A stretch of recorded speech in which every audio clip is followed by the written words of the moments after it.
আবার শেষ দিনের শুটিং হয়ে গেল বাংলা টেলিভিশনের অন্যতম এক জনপ্রিয় ধারাবাহিকের। আবারও একটা ধারাবাহিক তার যাত্রাপথ শেষ করল।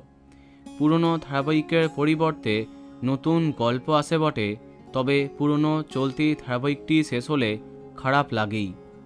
ইচ্ছে পুতুল, সন্ধ্যা তারা এই দুই ধারাবাহিকের পরে এবার শেষ দিনের শুটিং করল সান বাংলার অন্যতম জনপ্রিয় ধারাবাহিক ফাগুনের মোহনা।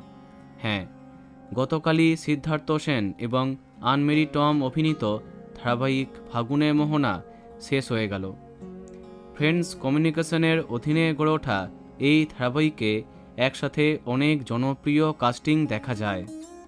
প্রধান চরিত্রে নায়ক নায়িকা ছাড়াও অনামিকা চক্রবর্তী, কৌশিক ব্যানার্জি, রবি সায়ের মতো তারকাদের দেখা মেলে।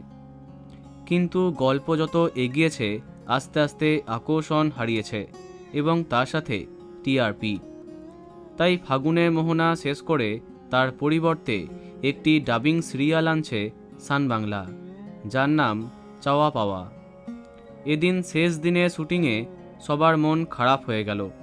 একে অপরের সাথে অনেক ছবি তুললেন তারা। সম্ভবত আগামী 10ই মার্চ লাস্ট এপিসোড দেখা যাবে ফাগুনের মোহনার। তো বন্ধুরা, কে কে দেখতে এই ধারাবাহিকটি কমেন্টে জানাতে পারো। ভিডিওটি লাইক এবং শেয়ার করো। এই রকম অনেক ভিডিও পেতে সাবস্ক্রাইব করো কারেন্ট পজ। ধন্যবাদ।